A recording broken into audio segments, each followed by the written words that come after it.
Shalom, sahabat muda. Kita berjumpa kembali dalam acara renungan Youth for Christ. Bersama saya, Pendeta Eunike Trikayasudi dari Gereja Kristen Jawa Jakarta, anggota PGIW DKI Jakarta. Renungan kita hari ini, Jumat 5 Juni 2026, ditulis oleh Pendeta Firmanda Tripermana dari GKI Sepanjang Sidoarjo, Jawa Timur, dengan judul Karyanya yang Tak Terduga, yang didasarkan pada Kisah Para Rasul pasal 28 ayat 1-10. Sebelum membaca Alkitab dan merenungkan firman Tuhan, mari kita berdoa.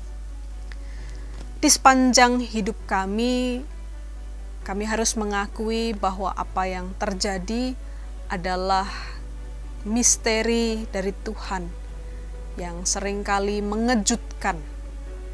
Tapi biarlah kejutan-kejutan itu kami boleh nikmati sebagai bagian dari perjalanan iman kami. Dan firman yang akan kami renungkan bersama-sama boleh menuntun kami menuju kebenaran yang dari Kristus. Berfirmanlah Tuhan, kami siap mendengarkan. Amin. Sahabat Youth, nas Alkitab yang akan menjadi pusat refleksi kita hari ini, Kisah Para Rasul pasal 28 ayat 5. Namun Paulus mengibaskan ular itu ke dalam api dan sama sekali tidak menderita sesuatu. Sahabat muda, bayangkan kamu sedang dalam perjalanan liburan yang melelahkan, lalu saat kamu akan terbang kembali ke kotamu, kamu terlambat sehingga ketinggalan pesawat. Akhirnya kamu harus membeli tiket pesawat yang baru untuk penerbangan selanjutnya. Namun di tengah kekacauan itu, kamu bertemu seseorang yang akhirnya membawamu pada peluang pekerjaan yang mengubah perjalanan karirmu. Awalnya yang kamu alami tampak seperti sebuah musibah, tapi ternyata musibah itu adalah jalan Tuhan yang menggiringmu pada kesempatan yang besar. Paulus bersama dengan penumpang lain baru saja mengalami kapal karam dan terdampar di sebuah pulau bernama Malta. Di tengah cuaca dingin mereka menyalakan api untuk menghangatkan diri. Saat Paulus sedang membantu dengan meletakkan kayu di atas api, tiba-tiba seekor ular berbisa menggigit tangannya. Orang-orang yang melihat itu berpikir Paulus adalah orang jahat dan akan mati.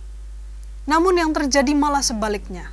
Paulus mengibaskan ular itu ke dalam api dan tidak terjadi apa-apa.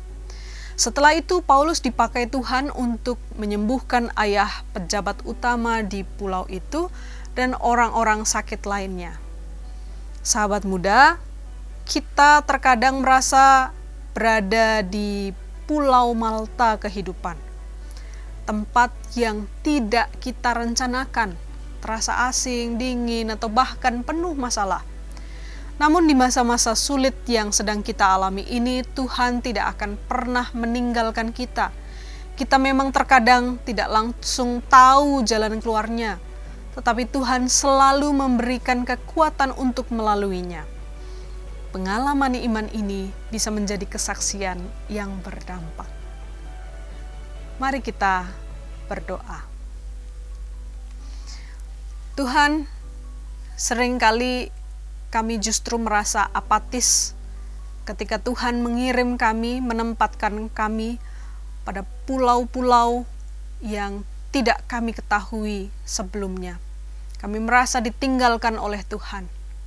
Tapi sungguh ya Tuhan, seperti Paulus dan rombongan lainnya, ajarlah kami juga bersedia untuk melihat bahwa tempat asing ini adalah tempat di mana Tuhan membentuk kami. Tuhan menyiapkan masa depan kami dengan luar biasa. Tolonglah kami untuk menjadi pemuda dan pemudi yang selalu terbuka terhadap misteri Tuhan, terhadap jalan-jalan yang Tuhan siapkan di dalam hidup kami. Jangan biarkan kami mudah menjadi apatis, mudah merasa Tuhan tidak sayang kami, Tuhan meninggalkan kami. mampukanlah kami untuk makin bijak melalui firman ini. Di dalam Kristus kami berdoa. Amin. Sahabat muda, demikian renungan kita hari ini. Sahabat dapat memanfaatkan media cetak, renungan harian, dan program audio visual lainnya dari YKB Media Ministry dengan mengakses website terbaru YKB di www.ykb-media.org. Jangan lupa ya, subscribe, like, dan bagikan renungan ini kepada sahabat-sahabat kita yang lain. Tuhan memberkati.